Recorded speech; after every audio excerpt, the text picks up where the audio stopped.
Hello, and welcome to the Reader's Advisory for Native American and Indigenous Peoples Heritage Month. My name is Amanda DeLand, and I'm a Librarian 1 at South Bowie Branch Library. As part of Prince George's County Memorial Library System's celebration of Indigenous heritage, we have selected some of our collection's best books written by or starring Native people to spotlight, including some personal favorites. Be sure to check out the Native American and Indigenous Peoples Heritage page on our Heritage Hub afterwards for even more titles to browse.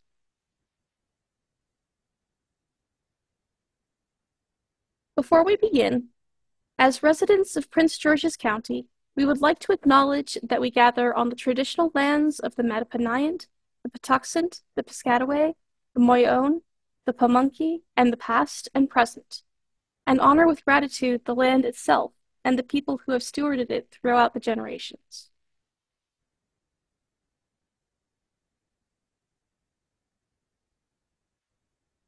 The books that I'm covering in this program are roughly in order of age appropriateness.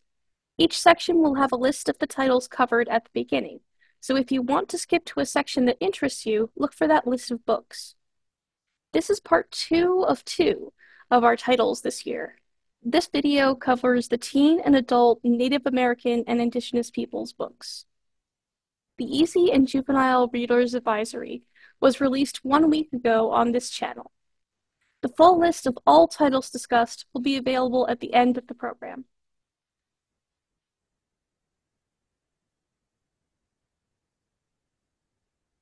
This section is books for teenagers.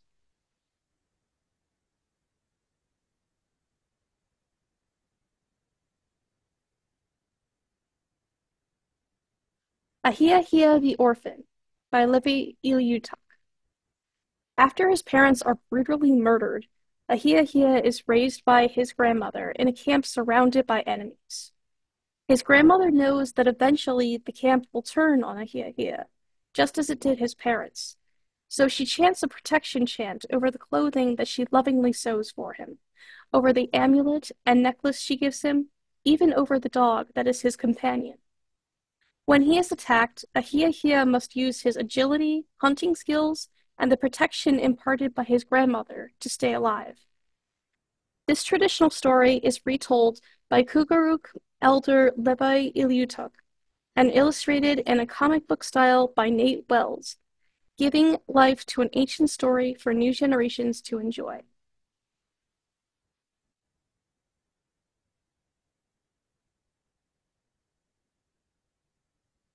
Bad Medicine by Christopher Twin.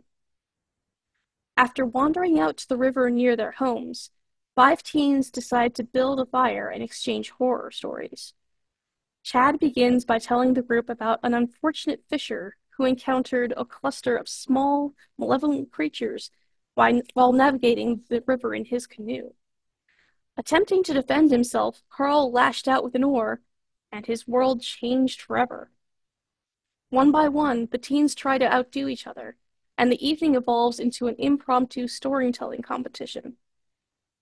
On certain nights, if you walk along Loon River and peer under the bridge, you might spot a fire. You might hear a laugh. You might hear a scream.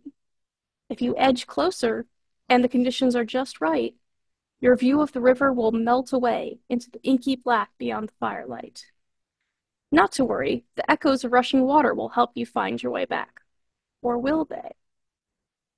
Inspired by Cree folklore and modern Cree life, Bad Medicine will transport readers to terrifying new worlds that only exist at the edges of human imagination.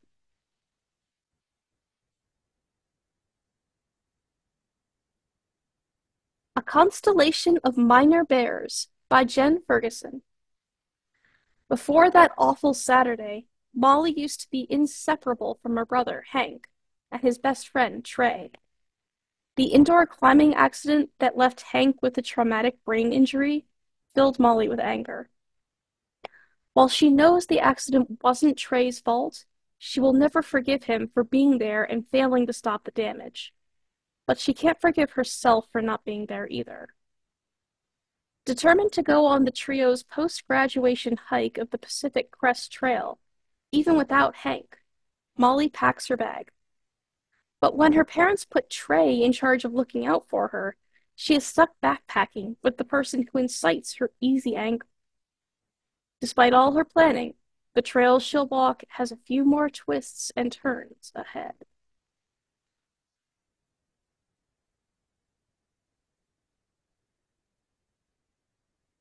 A Girl Called Echo, Omnibus, by Katharina Vermette. Métis teenager Echo Desjardins is struggling to adjust to a new school and a new home. When an ordinary history class turns extraordinary, Echo is pulled into a time-traveling adventure.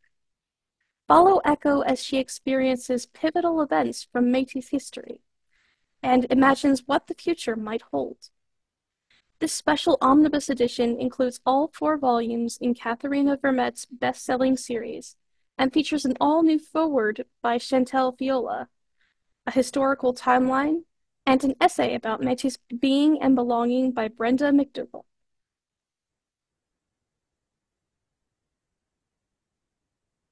Godly Heathens by H.E. Edgman.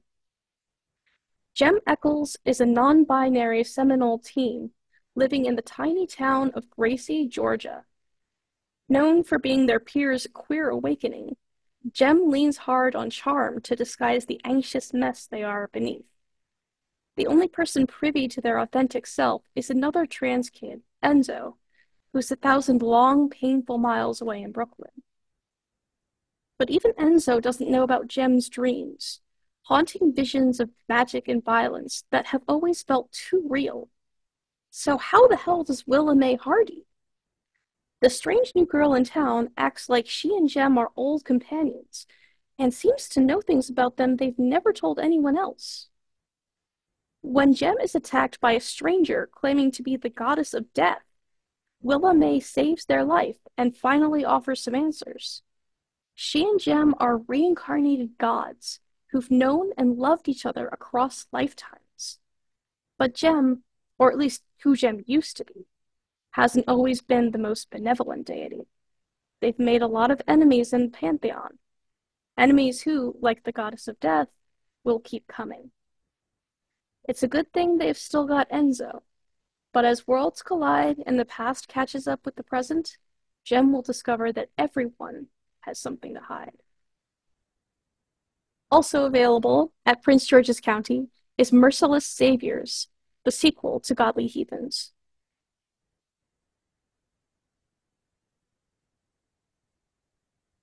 Hearts of Fire and Snow by David O. Bowles. Blanca Montes wants to make a difference in the world, to do more than her wealthy godfather and spoiled boyfriend think her capable of. So when Greg Chan shows up as a new student at her Nevada school, she is more than intrigued by this handsome, brilliant stranger. But Greg and Blanca are drawn to each other by something stronger, their fates entwined centuries ago. In his first life, Greg was Captain Popoka, and Blanca is the reincarnation of Princess Istak, who took her own life after believing her beloved Popoka was sent to his death in battle. Greg has spent 1,000 years searching for his lost love, and now the fates have given them one more chance to reunite. Will their hearts finally beat as one?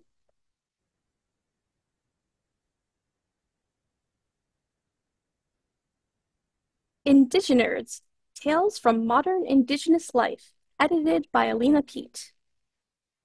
First Nations culture is living, vibrant, and evolving, and generations of Indigenous kids have grown up with pop culture creeping inexorably into our lives. From gaming to social media, pirate radio to garage bands, Star Trek to D&D, and misconnections at the powwow, Indigenous culture is so much more than how it's usually portrayed. Indigenous is here to celebrate those stories. Featuring an all-Indigenous creative team, Indigenous is an exhilarating anthology collecting 11 stories about Indigenous people balancing traditional ways of knowing with modern pop culture. Includes work by Alina Pete, PJ Underwood, Cameron White, Ryle McGregor, and many more.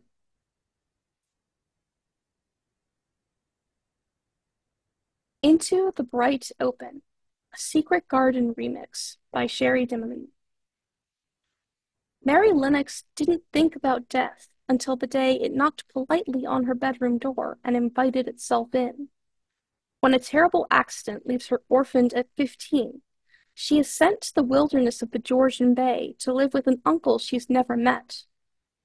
At first, the impassive, calculating girl believes this new manor will be just like the one she left in Toronto. Cold, isolating, and anything but cheerful, where staff is treated as staff and never like family. But as she slowly allows her heart to open, like the first blooms of spring, Mary comes to find that this strange place and its strange people, most of whom are indigenous, may be what she can finally call home. Then one night Mary discovers Olive, her cousin who has been hidden away in an attic room for years due to a nervous condition. The girls become fast friends, and Mary wonders why this big-hearted girl is being kept out of sight and fed medicine that only makes her sicker.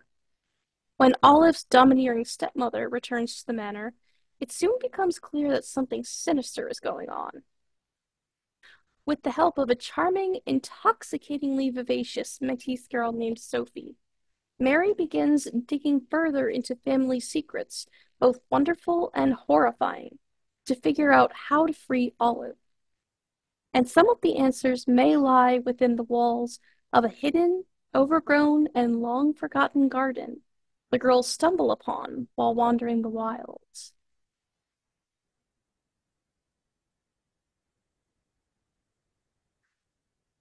Looking for Smoke by K.A. Coble. When local girl Lauren includes Mara in a traditional Blackfeet giveaway to honor Lauren's missing sister, Mara thinks she'll finally make some friends on the Blackfeet reservation. Instead, a girl from the giveaway, Samantha Whitetail, is found murdered. Because the 4 members of the giveaway group were the last to see Samantha alive, each becomes a person of interest in the investigation. And all of them, Mara, Lauren, Brody, and Eli, have a complicated history with Samantha. Despite deep mistrust, 4 must now take matters into their own hands and clear their names, even though one of them may be the murderer.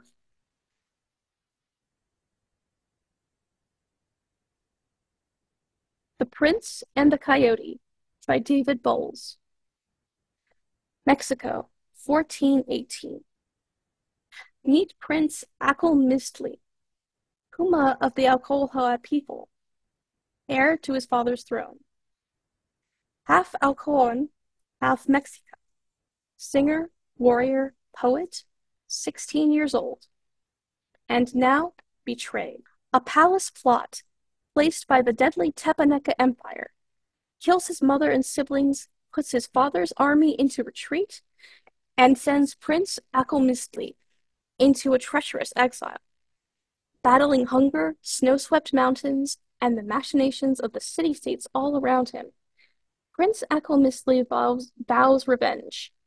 It will take years, but he will return to seek justice, and he'll do it with a new name, Nezahualcóyotl, Fasting Coyote, one of the most legendary figures in history. Resball by Byron Graves. These days, Trey Brune is happiest when he is playing basketball on the Red Lake Reservation high school team, even though he can't help but be constantly gut-punched with memories of his big brother Jackson, who died in an accident. When Jackson's former teammates on the varsity team offer to take Trey under their wing, he sees this as his shot to represent his Ojibwe Res all the way to their first state championship. This is the first step toward his dream of playing in the NBA, no matter how much the odds are stacked against him. But stepping into his brother's shoes as a star player means that Trey can't mess up. Not on the court, not at school, and not with his new friend, gamer Kiana, who he is definitely not falling in love with. After decades of res teams almost making it, Trey needs to take his team to state. Because if he can live up to Jackson's dreams, their story isn't over yet.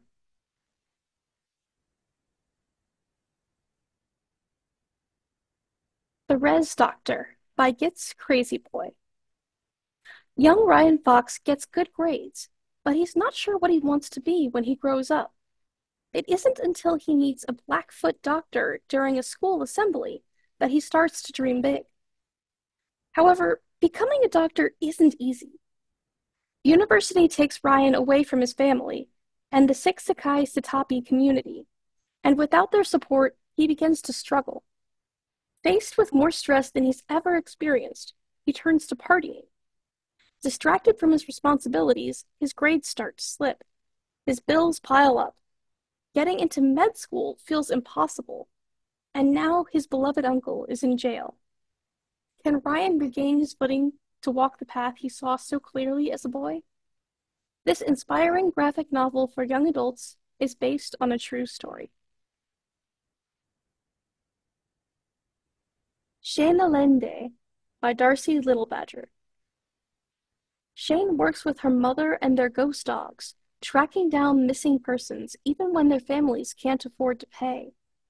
Their own family was displaced from their traditional home years ago, following a devastating flood, and the loss of Shane's father and her grandparents. They don't think they'll ever get their home back. Then Shane's mother and a local boy go missing after a strange interaction with the fairy ring.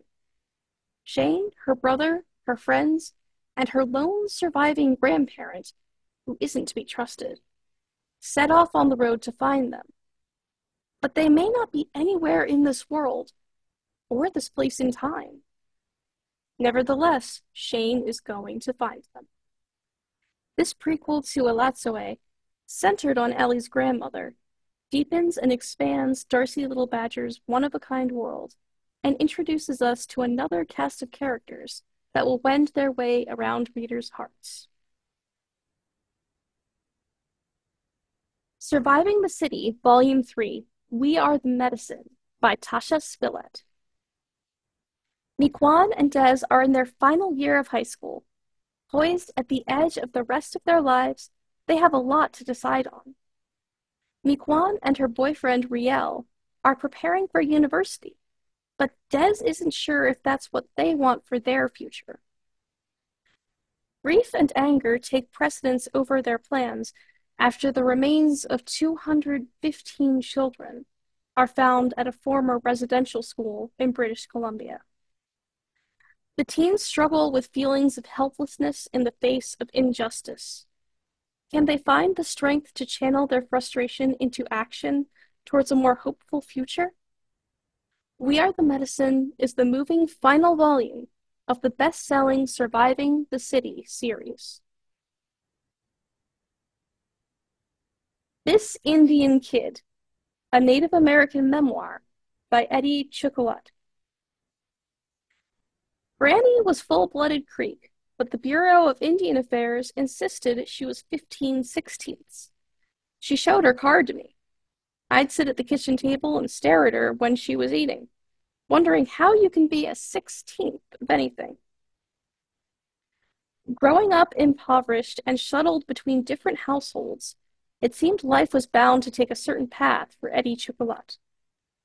Despite the challenges he faced, his upbringing was rich with love and bountiful lessons from his Creek and Cherokee heritage, deep-rooted traditions he embraced, even as he learned to live within the culture of white, small-town America that dominated his migratory childhood. Award-winning author Eddie Chocolat brings his childhood to life with spare, unflinching prose. This book is at once a love letter to his Native American roots and an inspiring and essential message for young readers everywhere who are coming of age in an era when conversations about acceptance and empathy, love and perspective are more necessary than ever before.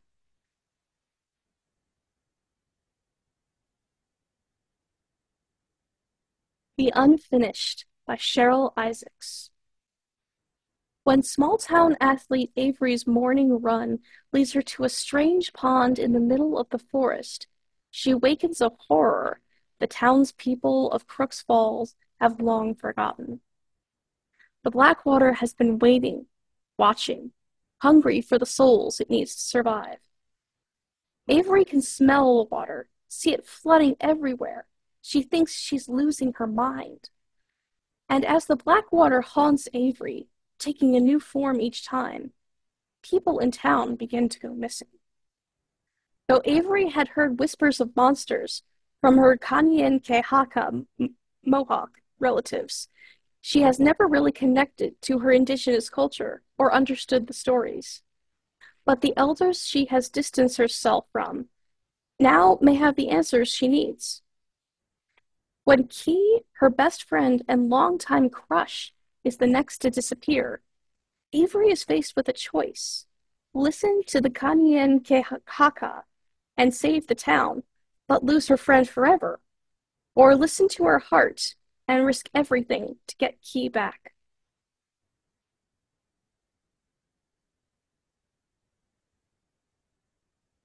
Where Wolves Don't Die by Anton Schroyer. Ezra Cloud hates living in Northeast Minneapolis. His father is a professor of their language, Ojibwe, at a local college, so they have to be there. But Ezra hates the dirty, polluted snow around them. He hates being away from the res, Nikigun Siminikaning First Nation. And he hates the local bully in his neighborhood, Matt Schroeder, who terrorizes Ezra and his friend Nora George. Ezra gets into a terrible fight with Matt at school, defending Nora. And that same night, Matt's house burns down. Instantly, Ezra becomes a prime suspect. Knowing he won't get a fair deal, and knowing his innocence, Ezra's family sends him away to run trap lines with his grandfather in a remote part of Canada, while the investigation is ongoing. But the Schroeders are looking for him.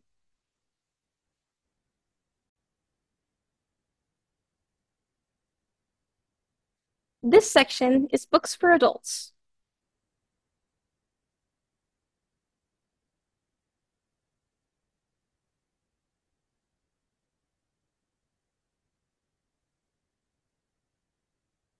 And Then She Fell by Alicia Elliott. On the surface, Alice is exactly where she thinks she should be. She's just given birth to a beautiful baby girl, Dawn. Her charming husband, Steve, a white academic whose area of study is conveniently her own Mohawk culture, is nothing but supportive. And they've moved into a new home in a posh Toronto neighborhood. But Alice could not feel like more of an imposter. She isn't connecting with her daughter, a struggle made even more difficult by the recent loss of her own mother. And every waking moment is spent hiding her despair from Steve and their ever-watchful neighbors, among whom she's the sole Indigenous resident. Even when she does have a minute to herself, her perpetual self-doubt hinders the one vestige of her old life she has left. Her goal of writing a modern retelling of the Haudenosaunee creation story. Then, as if all that wasn't enough, strange things start to happen. She finds herself losing bits of time and hearing voices she can't explain, all while her neighbor's passive-aggressive behavior begins to morph into something far more threatening. Though Steve assures her this is all in her head, Alice cannot fight the feeling that something is very, very wrong, and that in her creation story lies the key to her and Dawn's survival. She just has to finish it before it's too late.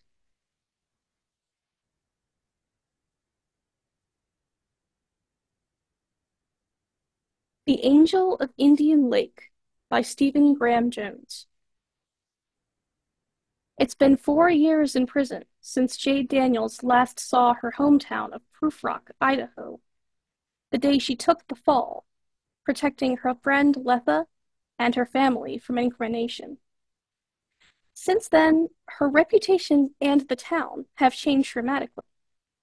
There's a lot of unfinished business in Proof Rock, from serial killer cultists to the rich trying to buy Western authenticity.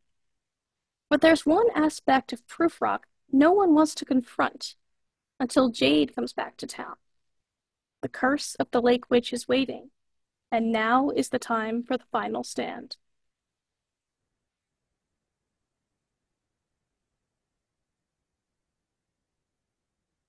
Becoming Little Shell, A Landless Indian's Journey Home by Chris Latre. Growing up in Montana, Chris Latre always identified as Indian. Despite the fact that his father fiercely denied any connection, he found Indigenous people alluring, often recalling his grandmother's consistent mention of their Chippewa heritage. When Latre attended his grandfather's funeral as a young man, he finally found himself surrounded by relatives who obviously were Indigenous. Who were they, he wondered, and why was I never allowed to know them? Combining diligent research and compelling conversations with authors, activists, elders, and historians, Latre embarks on a journey into his family's past, discovering along the way a larger story of the complicated history of Indigenous communities, as well as the devastating effects of colonialism that continue to ripple through surviving generations. And as he comes to embrace his full identity, he eventually seeks enrollment with the Little Shell tribe of Chippewa Indians, joining their 158-year-long struggle for federal recognition.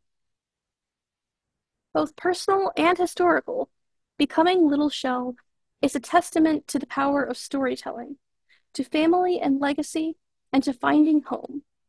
Infused with candor, heart, wisdom, and an abiding love for a place and a people, Chris Latre's remarkable journey is both revelatory and redemptive.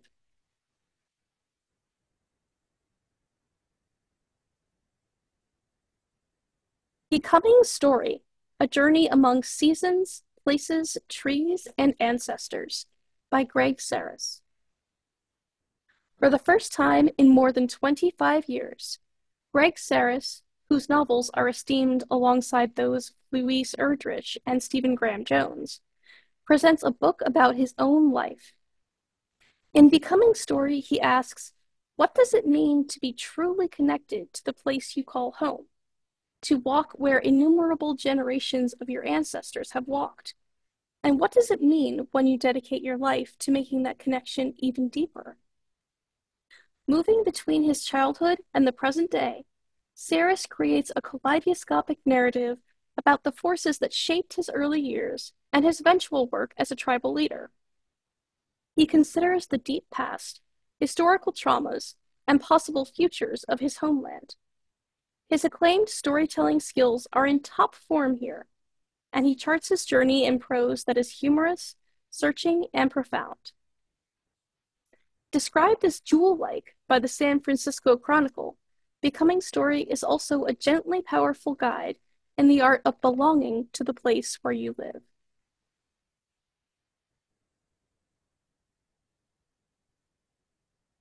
The Berry Pickers by Amanda Peters. July 1962. A Mi'kmaq family from Nova Scotia arrives in Maine to pick blueberries for the summer. Weeks later, 4-year-old Ruthie, the family's youngest child, vanishes. She is last seen by her 6-year-old brother, Joe, sitting on a favorite rock at the edge of a berry field. Joe will remain distraught by his sister's disappearance for years to come. In Maine, a young girl named Norma grows up as the only child of an affluent family. Her father is emotionally distant, her mother frustratingly overprotective. Norma is often troubled by recurring dreams and visions that seem more like memories than imagination. As she grows older, Norma slowly comes to realize there is something her parents aren't telling her. Unwilling to abandon her intuition, she will spend decades trying to uncover this family secret.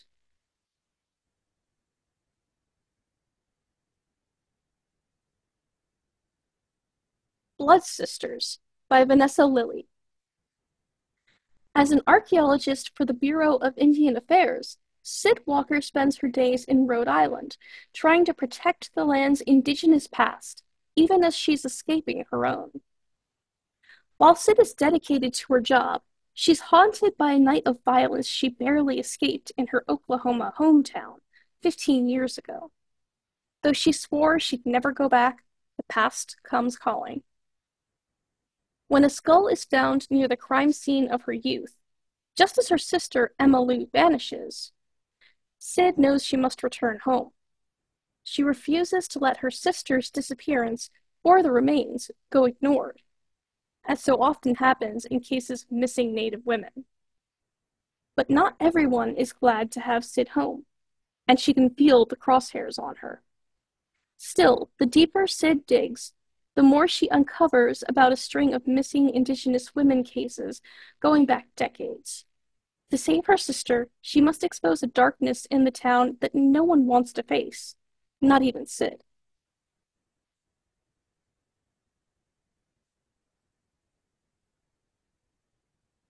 By the fire we carry, the generations-long fight for justice on native land, by Rebecca Nagle. Before 2020, American Indian reservations made up roughly 55 million acres of land in the United States. Nearly 200 million acres are reserved for national forests. In the emergence of this great nation, our government set aside more land for trees than for indigenous peoples. In the 1830s, Muscogee people were rounded up by the U.S. military at gunpoint and forced into exile halfway across the continent. At the time, they were promised this new land would be theirs for as long as the grass grew and the waters ran. But that promise was not kept. When Oklahoma was created on top of Muscogee land, the new state claimed their reservation no longer existed. Over a century later, a Muscogee citizen was sentenced to death for murdering another Muscogee citizen on tribal land. His defense attorneys argued that the murder occurred on the reservation of his tribe, and therefore Oklahoma didn't have the jurisdiction to execute him. Oklahoma asserted that the reservation no longer existed. In the summer of 2020, the Supreme Court settled the dispute. Its ruling would ultimately underpin multiple reservations covering almost half the land in Oklahoma, including Nagle's own Cherokee Nation. Here, Rebecca Nagle recounts the generations-long fight for tribal land and sovereignty in eastern Oklahoma.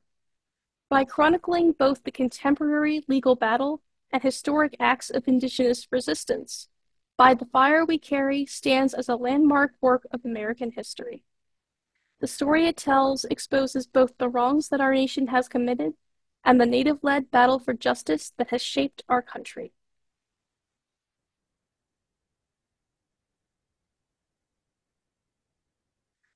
Cahokia Jazz by Francis Spufford. Like his earlier novel Golden Hill, Francis Spufford's Cahokia Jazz inhabits a different version of America, now through the lens of a subtly altered 1920s. A fully imagined world filled with fog, cigarette smoke, dubious motives, danger, and dark deeds. In the main character of hard-boiled detective Joe Barrow, we have a hero of truly epic proportions, a troubled soul to fall in love with, as you are swept along by a propulsive and brilliantly twisty plot. One snowy night at the end of winter, Barrow and his partner find a body on the roof of a skyscraper. Down below, streetcar bells ring, factory whistles blow. Americans drink in speakeasies and dance to the tempo of modern times. But this is Cahokia, the ancient indigenous city beside the Mississippi, living on as a teeming industrial metropolis containing people of every race and creed. Among them, peace holds. Just about. Yet that corpse on the roof will spark a week of drama in which this altered world will spill its secrets and be brought, against a soundtrack of jazz clarinets and wailing streetcars, either to destruction or rebirth.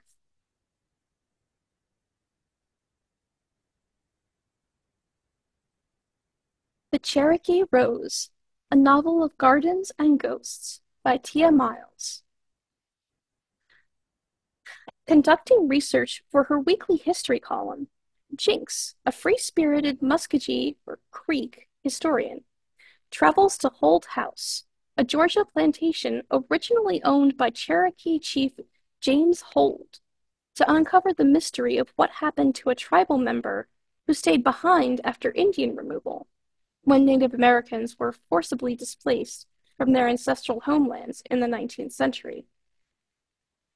At Holt House, she meets Ruth, a magazine writer visiting on assignment, and Cheyenne, a Southern black debutante seeking to purchase the estate.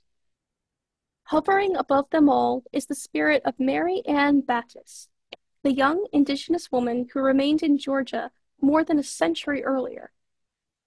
When they discover a diary left on the property that reveals even more about the house's dark history, the three women's connections to the place grow deeper. Over a long holiday weekend, Cheyenne is forced to reconsider the property's rightful ownership.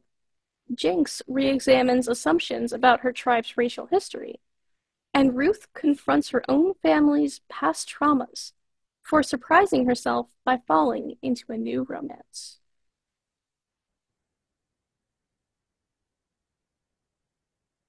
Coexistence by Billy Ray Belcourt. A collection of intersecting stories about Indigenous love and loneliness from a Giller long-listed author and one of contemporary literature's most boundless minds. Across the prairies and Canada's west coast, on reservations and university campuses, at literary festivals and existential crossroads, the characters in Coexistence are searching for connection. They're learning to live with and understand one another, to see beauty and terror side by side, and to accept that the past, present, and future can inhabit a single moment. An aging mother confides in her son about an intimate friendship from her distant girlhood. A middling poet is haunted by the cliché his life has become. A chorus of anonymous gay men dispense unvarnished truths about their sex lives. A man freshly released from prison finds that life on the outside has sinister strictures of its own. A PhD student dog sits for his parents at what was once a lodging for nuns operating a residential school, a house where the specter of Catholicism comes to feel eerily literal. Bearing the compression, crystalline sentences, and emotional potency that have characterized his earlier books, Coexistence is a testament to Belcourt's mastery of and playfulness in any literary form. A vital addition to an already rich catalog, this is a must-read collection and the work of an author at the height of his powers.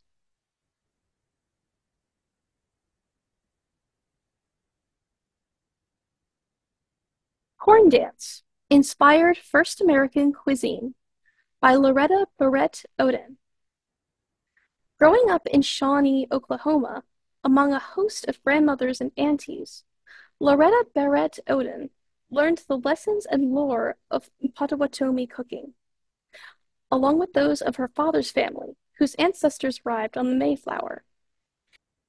This rich cultural blend came to bear in the iconic restaurant she opened in Santa Fe, the Corn Dance Cafe, where many of the dishes in this book had their debut, setting Loretta on her path to fame as one of the most influential Native chefs in the nation, a leader in the new Indigenous food movement, and with her Emmy Award-winning PBS series, Seasoned with Spirit, A Native Cook's Journey, a cross-cultural ambassador for First American cuisine.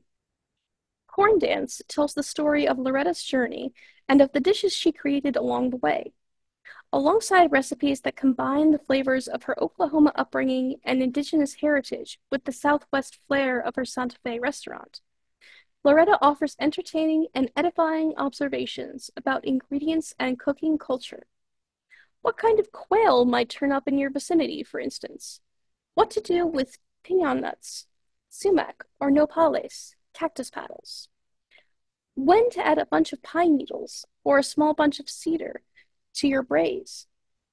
These and many practical words of wisdom about using the fruits of the forest, stream, or plain accompany Loretta's insights on everything from the dubious provenance of fry bread to the Potawatomi legend behind the three sisters: corn, beans, and squash, the namesake ingredients of Three Sisters and Friends salad, served at Corn Dance Cafe and now at 39 Restaurant at First Americans Museum in Oklahoma City. where Odin is the chef consultant. Amply illustrated and adapted to bring the taste of native tradition into the home kitchen, Corn Dance invites readers to join Loretta Odin on her inspiring journey into the indigenous heritage and exhilarating culinary future of North America.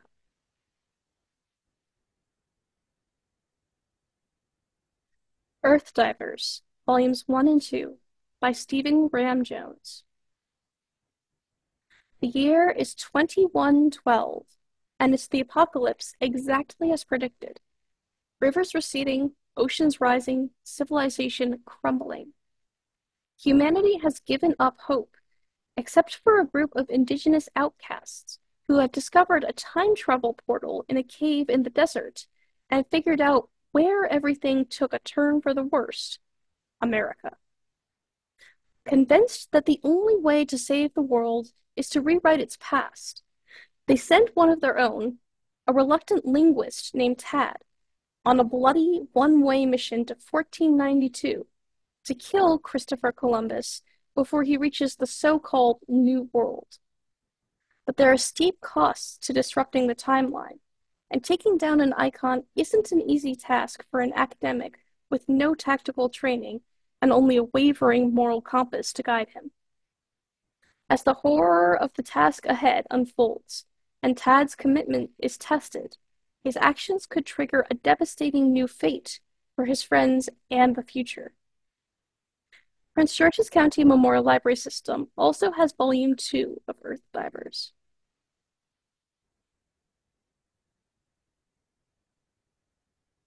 Exposure by Ramona Emerson.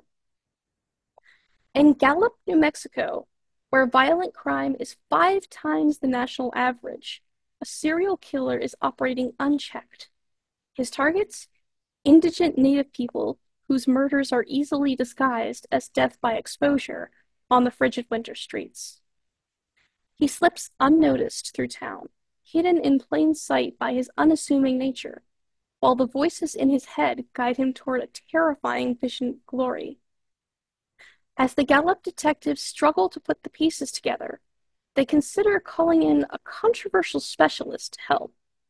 Rita Todacini, Albuquerque PD forensic photographer, is at a crisis point in her career.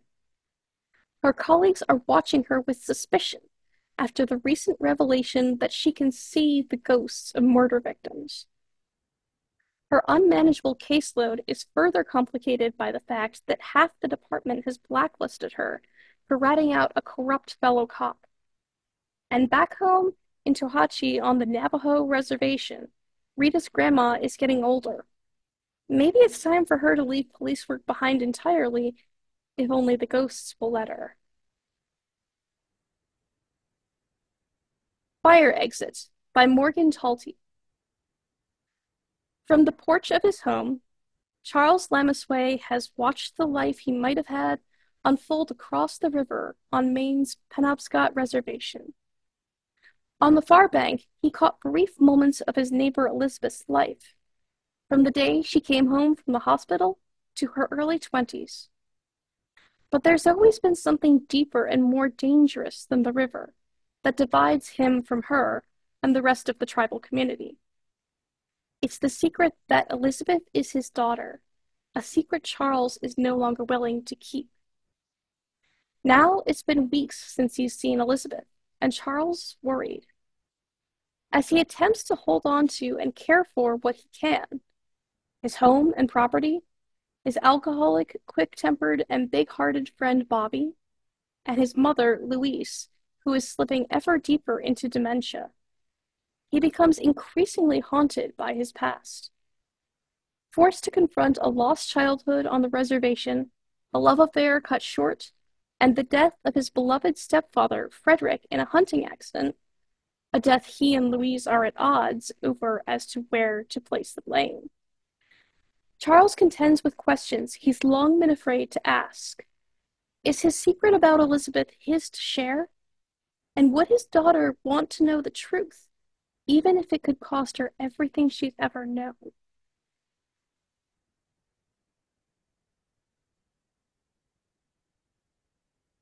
If I Stopped Haunting You by Colby Wilkins. It's been months since horror author Penelope Skinner threw a book at Neil Storm, but he was so infuriating with his sparkling green eyes and his best-selling horror novels that claimed to break native stereotypes. And now she's a publishing pariah and hasn't been able to write a word since. So when her friend invites her on a too good to be true writer's retreat in a supposedly haunted Scottish castle, she seizes the opportunity. Of course, some things really are too good to be true. Neil wants nothing less than to be trapped in a castle with the frustratingly adorable woman who threw a book at him. She drew blood. Worse still, she unleashed a serious case of self-doubt. Neil is terrified to write another best-selling book without a soul, as Penn called it. All Neil wants is to find inspiration while completely avoiding her. But as the retreat begins, Penn and Neil are stunned to find themselves trapped in a real-life ghost story. Even more horrifying, they're stuck together, and a truly shocking, extremely hot, almost kiss has left them rethinking their feelings. And maybe they shouldn't have been enemies at all? But if they can't stop the ghosts pursuing them, they may never have the chance to find out.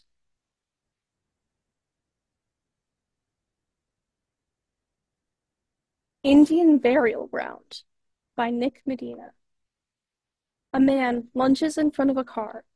An elderly woman silently drowns herself. A corpse sits up in its coffin and speaks. On this reservation, not all is what it seems, in this new spine-chilling mythological horror from the author of Sisters of the Lost Nation. All Noemi Brossard wanted was a fresh start, with a new boyfriend who actually treats her right, and a plan to move from the reservation she grew up on, just like her beloved Uncle Louis before her. Things are finally looking up for Noemi. Until the news of her boyfriend's apparent suicide brings her world crumbling down. But the facts about Roddy's death just don't add up. And Noemi isn't the only one who suspects that something menacing might be lurking within their tribal lands.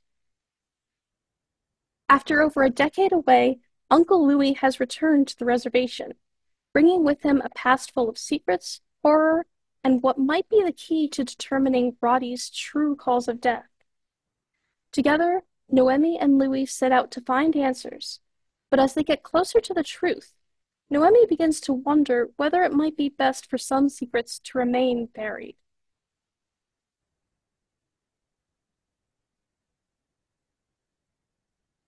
The Indian Card: Who Gets to be Native in America? By Carrie Lowry Schwetpels. To be Native American is to live in a world of contradictions. At the same time that the number of people in the US who claim Native identity has exploded, increasing 85% in just 10 years, the number of people formally enrolled in tribes has not. While the federal government recognizes tribal sovereignty, being a member of a tribe requires navigating blood quantum laws and rules that the federal government created with the intention of wiping out Native people altogether. Over 2 million Native people are tribally enrolled, yet there are Native people who will never be. Native people who, for a variety of reasons, ranging from displacement to disconnection, cannot be card-carrying members of their tribe. In the Indian Card, Carrie Lowry Schwetpels grapples with these contradictions. Through in-depth interviews, she shares the stories of people caught in the mire of identity formation, trying to define themselves outside of bureaucratic processes.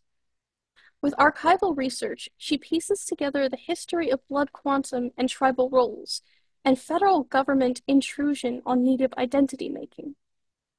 Reckoning with your own identity, the story of her enrollment and the enrollment of her children, she investigates the cultural, racial, and political dynamics of today's tribal identity policing.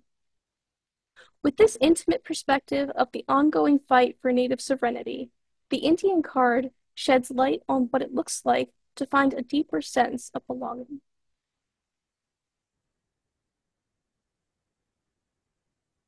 Living Resistance, an Indigenous Vision for Seeking Wholeness Every Day by Caitlin B. Curtis. In Living Resistance, Curtis teaches that resistance is for every human who longs to see their neighbor's holistic flourishing. Curtis explores four realms of resistance: the personal, the communal, the ancestral, and the integral, and shows how these realms overlap and why all are needed for our liberation. She explains that we can learn to practice embodied ways of belonging and connection to ourselves and one another through everyday practices, such as getting more in touch with our bodies, resting, and remembering our ancestors. Living Resistance will empower you to seek wholeness in whatever spheres of influence you inhabit.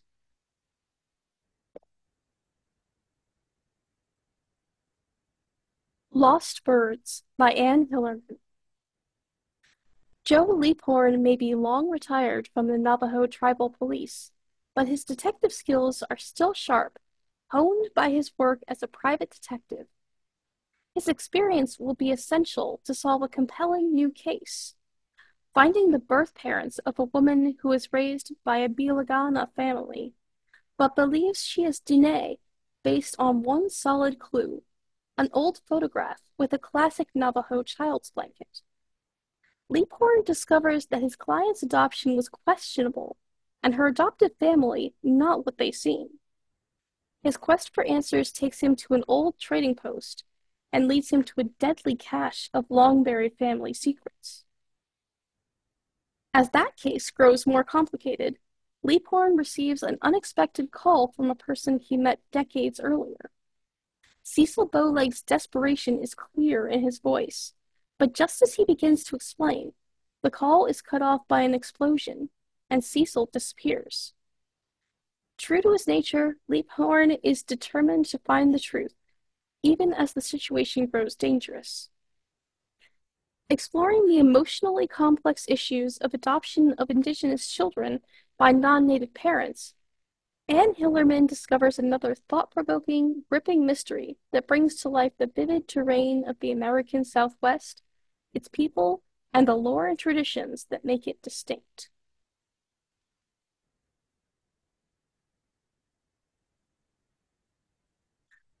The Missing Morning Star and Other Stories by Stacy Shannon Denisossi. In The Missing Morning Star, Stacy Shannon Denisossi confronts long-reaching effects of settler colonialism on Native lives in a series of gritty, wildly imaginative stories. A young Navajo man catches a ride home alongside a casket he's sure contains his dead grandfather.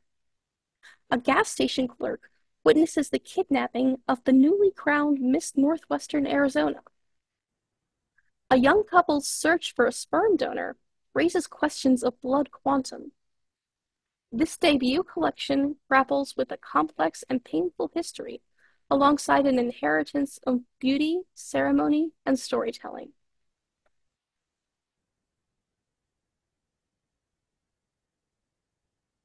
Moon of the Turning Leaves by Wabkeshe Rice. In this gripping, standalone literary thriller, set in the world of the award-winning post-apocalyptic novel Moon of the Crusted Snow, a scouting party led by Evan Whitesky ventures into unknown and dangerous territory to find a new home for their close-knit Northern Ontario Indigenous community more than a decade after the world-ending blackout. For the past 12 years, a community of Anishinaabe people have made the Northern Ontario bush their home in the wake of the power failure that brought about societal collapse. Since then, they have survived and thrived the way their ancestors once did, but their natural food resources are dwindling, and the time has come to find a new home. Evan Whitesky volunteers to lead a mission south to explore the possibility of moving back to their original homeland, the land where birch trees grow by the big water, in the Great Lakes region. Accompanied by 5 others, including his daughter Nangons, an expert archer.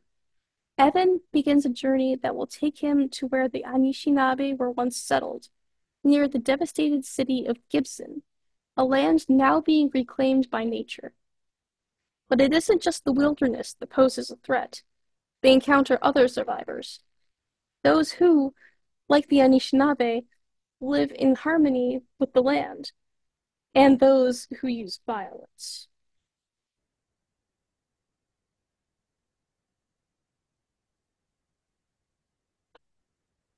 Native Nations, A Millennium in North America by Kathleen Duval. Long before the colonization of North America, Indigenous Americans built diverse civilizations and adapted to a changing world in ways that reverberated globally. And, as award-winning historian Kathleen Duval vividly recounts, when Europeans did arrive, no civilization came to a halt because of a few wandering explorers, even when the strangers came well armed. A millennium ago, North American cities rivaled urban centers around the world in size. Then, following a period of climate change and instability, numerous smaller nations emerged, moving away from rather than toward urbanization. From this urban past, egalitarian government structures, diplomacy, and complex economies spread across North America. So when Europeans showed up in the 16th century, they encountered societies they did not understand, those having developed differently from their own, and whose power they often underestimated. For centuries afterward, indigenous people maintained an upper hand and used Europeans in pursuit of their own interests. In Native nations, we see how Mohawks closely controlled trade with the Dutch and influenced global markets, and how Quapaws manipulated French colonists.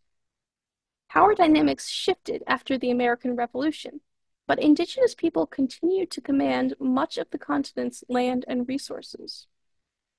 Shawnee brothers Tecumseh and Tenskwatawa forged new alliances and encouraged a controversial new definition of Native identity to attempt to wall off U.S. ambitions. The Cherokees created institutions to assert their sovereignty on the global stage, and the Kiowas used their power in the West to regulate the passage of white settlers across their territory. In this important addition to the growing tradition of North American history centered on indigenous nations, Kathleen Duval shows how the definitions of power and means of exerting it shifted over time, but the serenity and influence of Native peoples remained a constant and will continue far into the future.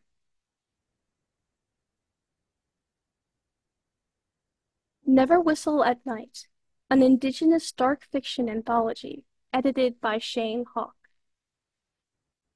Many Indigenous people believe that one should never whistle at night. This belief takes many forms. For instance, Native Hawaiians believe it summons the Hukaipo, spirits of ancient warriors. Native Mexicans say it calls Lechuza, a witch that can transform into an owl. But what all these legends hold in common is the certainty that whistling at night can cause evil spirits to appear and even follow you home. These wholly original and shiver-inducing tales introduce readers to ghosts, curses, hauntings, monstrous creatures, complex family legacies, desperate deeds, and chilling acts of revenge. Introduced and contextualized by best-selling author Stephen Graham Jones, these stories are a celebration of Indigenous peoples' survival and imagination, and a glorious reveling in all things an ill-advised whistle might summon.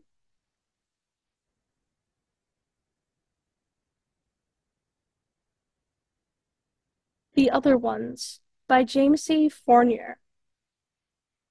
In two chilling stories that blend elements of traditional Inuit mythology with the modern horror genre, debut Inuk author James C. Fournier brings the hidden ancient creatures of early Inuit folklore into a contemporary setting with horrifying results.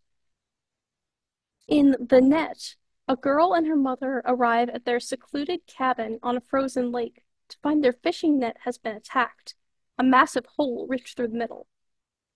After the net has been mended and the night's catch eaten, the daughter sits awake playing with a bit of leftover netting string. When she was a girl, her grandmother taught her to make string figures, just as her mother had taught her, a game played by Inuit for generations, but a game not to be taken lightly.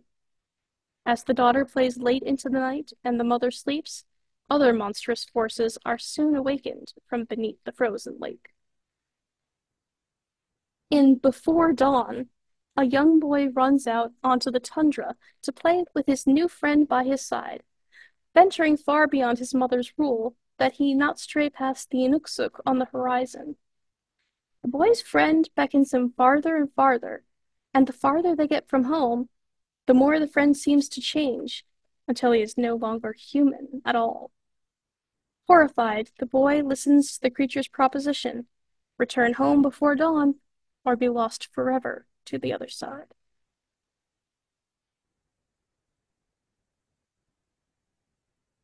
Ruin their crops on the ground. The politics of food in the United States, from the Trail of Tears to School Lunch, by Andrea Freeman. In 1779, to subjugate indigenous nations, George Washington ordered his troops to ruin their crops now in the ground and prevent their planting more. Destroying harvests is just one way that the United States has used food as a political tool. Trying to prevent enslaved people from rising up, enslavers restricted their consumption, providing only enough to fuel labor. Since the Great Depression, school lunches have served as dumping grounds for unwanted agricultural surpluses. From fry bread to government cheese, ruin their crops on the ground draws on over 15 years of research to argue that U.S. food law and policy have created and maintained racial and social inequality. In an epic, sweeping account, Andrea Freeman, who pioneered the term food oppression, moves from colonization to slavery to the Americanization of immigrant food culture, to the commodities supplied to native reservations, to milk as a symbol of white supremacy. She traces the long-standing alliance between the government and food industries that have produced gaping racial health disparities.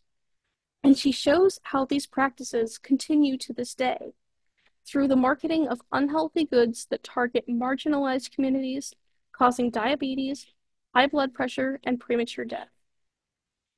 Ruin Their Crops on the Ground is a groundbreaking addition to the history and politics of food. It will permanently upend the notion that we freely and equally choose what we put on our plates.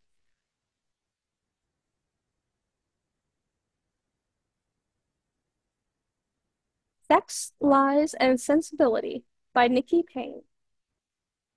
There's never a good time to learn you are your father's secret child, especially not at the reading of his will. With their father's affairs laid bare, and Nora's sensible reputation in tatters due to a viral video scandal, she and her free-spirited sister have nothing left but a rustic inn in the middle of nowhere and each other. What's more, they need to revamp the inn before Labor Day, or they lose it all. Nora hasn't even knocked the traveling dust off last season's designer boots when she's confronted with three problems. One, she really should have watched more HGTV. Two, she hasn't seen another black person for miles. Three, a tall, dark stranger has already staked a claim on their property. Native Abenaki eco-tour guide Ennis Bear Freeman has seen hapless tourists come and go. When he spots two pampered city girls at his unofficial headquarters, he expects them to catch a flight out of the inhospitable coastal Maine backwoods within a week's time. But Nora, turns out, is made of sterner stuff. And as she rolls up her sleeves to breathe new life into the inn, she unwittingly reignites a flood of emotions inside a bear that he had very intentionally suppressed. Their connection is electric, their desire palpable, but Bear's silence about his mysterious past might turn out to be the one thing that sends Nora packing.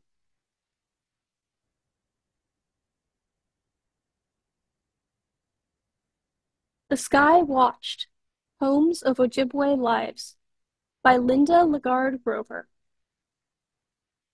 Reaching from the moment of creation to the cry of a newborn, The Sky Watched gives poetic voice to Ojibwe family life. In English and Ojibwe, those assembled here, voices of history, of memory and experience, of children and elders, Indian boarding school students, tribal storytellers, and the Manadu, the unseen beings who surround our lives, come together to create a collective memoir in poetry as expansive and particular as the starry sky. This world unfolds in the manner of traditional Ojibwe storytelling, shaped by the seasons and the stages of life, marking the significance of the number 4 in the Ojibwe worldview. Summoning spiritual and natural lore, award-winning poet and scholar Linda Lagarde Grover follows the story of a family, a tribe, and a people through historical ruptures and through intimate troubles and joys. From the sundering of Ojibwe people from their land and culture to singular horrors like the massacre at Wounded Knee, to personal trauma suffered at Indian boarding schools. Threaded throughout are the tribal traditions and knowledge that sustain a family and a people through hardship and turmoil, passed from generation to generation, coming together in the manifold power and beauty of the poet's voice.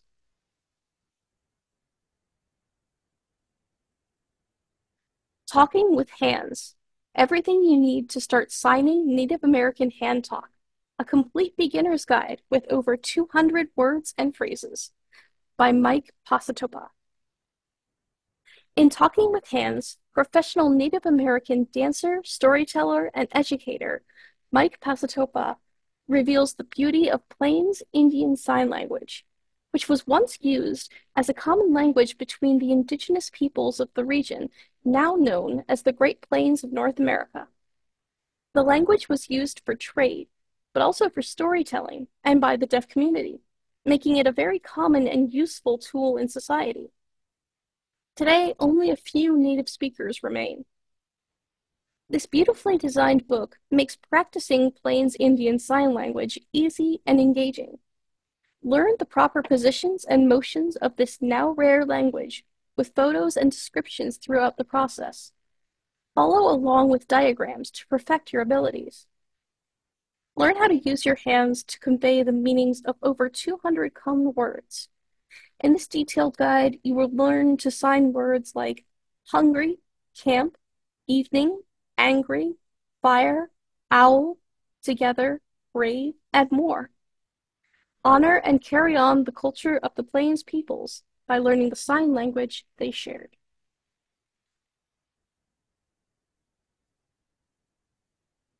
Thunder Song by Sasha Tokshablu Lapointe.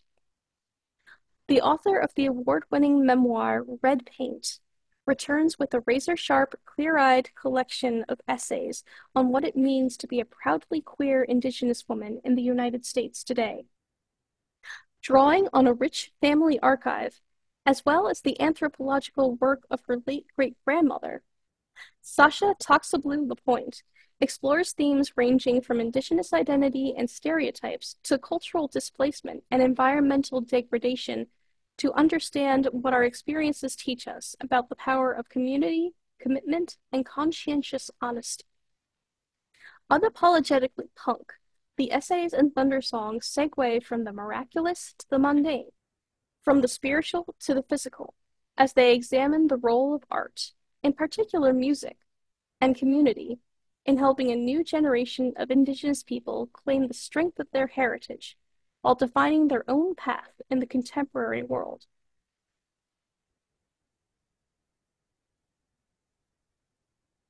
The Truth According to Ember by Danica Nava. A Native American woman who can't catch a break serves up a little white lie that snowballs into much more in this witty and entertaining rom-com by debut author Danica Nava. Ember Lee Cardinal has not always been a liar, not for anything that counted. But when her resume is rejected 37 times, she takes matters into her own hands. She gets creative, listing her work experience, and answers the ethnicity on all job applications with a lie. No one wanted Native American Ember, but Caucasian Ember landed her dream accounting job on Park Avenue, Oklahoma. Accountant Ember thrives in corporate life, and her love life seems to be looking up too.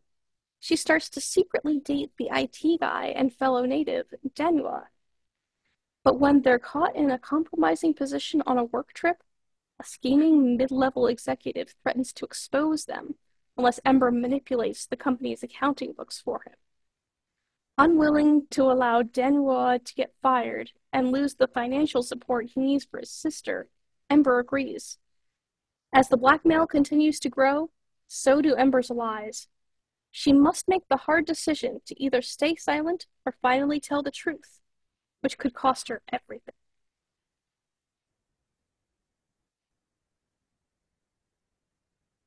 Unworthy Republic: The Dispossession of Native Americans and the Road to Indian Territory by Claudio Sant. A masterful and unsettling history of the forced migration of 80,000 Native Americans across the Mississippi River in the 1830s. On May 28, 1830, Congress authorized the expulsion of indigenous peoples from the east to territories west of the Mississippi River. Over the next decade, Native Americans saw their homelands and possessions stolen through fraud, intimidation, and murder. Thousands lost their lives. In this powerful, gripping book, Claudio Sant upends the common view that Indian removal was an inevitable chapter in U.S. expansion across the continent. Instead, Sant argues that it was a contested political act, resisted by both indigenous peoples and U.S. citizens, that passed in Congress by a razor-thin margin. In telling the full story of this systematic, state-sponsored theft, Sant reveals how expulsion became national policy, abetted by Southern slave owners and financed by Wall Street. Moving beyond the familiar story of the Trail of Tears, Unworthy Republic offers a fast-paced yet deeply researched account of unbridled greed, government indifference, and administrative incompetence. The consequences of this vast transfer of land and wealth still resonate today. Wandering Stars by Tommy Orange. Colorado, 1864. Star, a young survivor of the Sand Creek Massacre, is brought to the Fort Marion prison castle, where he is forced to learn English and practice Christianity by Richard Henry Pratt, an evangelical prison guard who will go on to found the Carlisle Indian Industrial School, an institution dedicated to the eradication of Native history, culture, and identity. A generation later, Starr's son, Charles, is sent to the school, where he is brutalized by the man who was once his father's jailer. Under Pratt's harsh treatment, Charles clings to moments he shares with a young fellow student, Opal Viola, as the two envision a future away from the institutional violence that follows their bloodlines. In a novel that is by turns shattering and wondrous, Tommy Orange has conjured the ancestors of the family readers first fell in love with in There. Warriors, drunks, outlaws, addicts, asking what it means to be the children and grandchildren of massacre. Wandering Stars is a novel about epigenetic and generational trauma that has the force and vision of a modern epic. An exceptionally powerful new book from one of the most exciting writers at work today, and soaring confirmation of Tommy Orange's monumental gifts.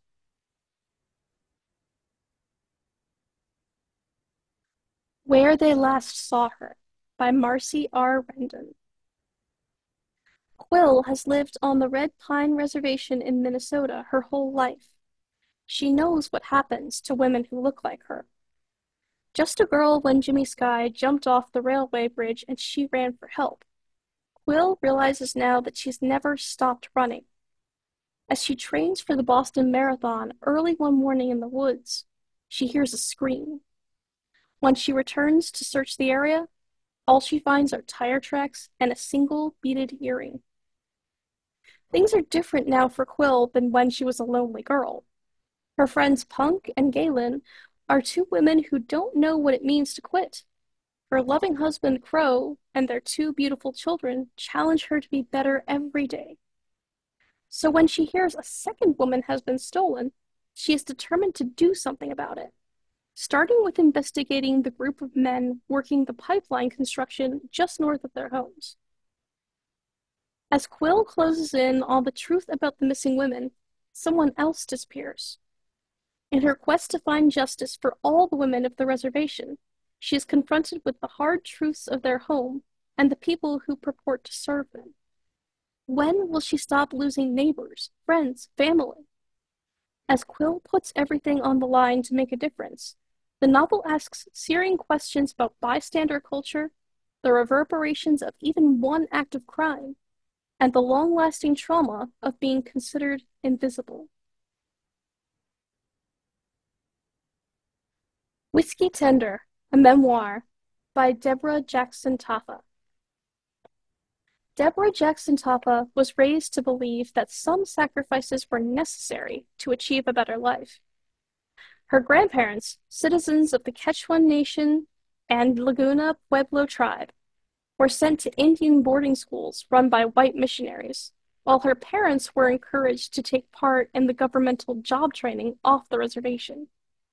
Assimilation meant relocation, but as Taffa matured into adulthood, she began to question the promise handed down by her elders and by American society, that if she gave up her culture, her land, and her traditions, she would not only be accepted, but would be able to achieve the American dream.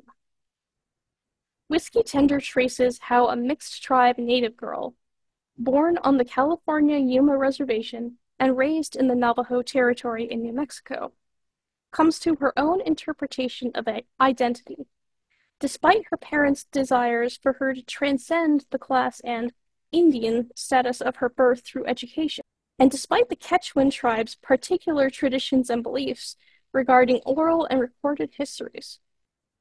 Taffa's childhood memories unspool into meditations on tribal identity, the rampant criminalization of Native men, governmental assimilation policies, the Red Power movement, and the negotiation between belonging and resisting systemic oppression. Pan-Indian, as well as specific tribal histories and myths, blend with stories of a 1970s and 1980s childhood spent on and off the reservation. Taffa offers a sharp and thought-provoking historical analysis laced with humor and heart. As she reflects on her past and present, the promise of assimilation and the many betrayals her family has suffered, both personal and historical, trauma passed down through generations. She reminds us of how the cultural narratives of her ancestors have been excluded from the central mythologies and structures of the melting pot of America, revealing all that is sacrificed for the promise of acceptance. Thank you for joining me in exploring the many titles PGCMLS has to offer regarding Native American and Indigenous peoples' heritage. The Reader's Advisory for Easy and Juvenile Titles was posted on the PGCMLS channel 1 week ago. Please check out that program if you are interested. And be sure to check out our page on the Heritage Hub for book lists and more, including movies, biographies, and events for Native American and Indigenous Peoples Heritage Month throughout November.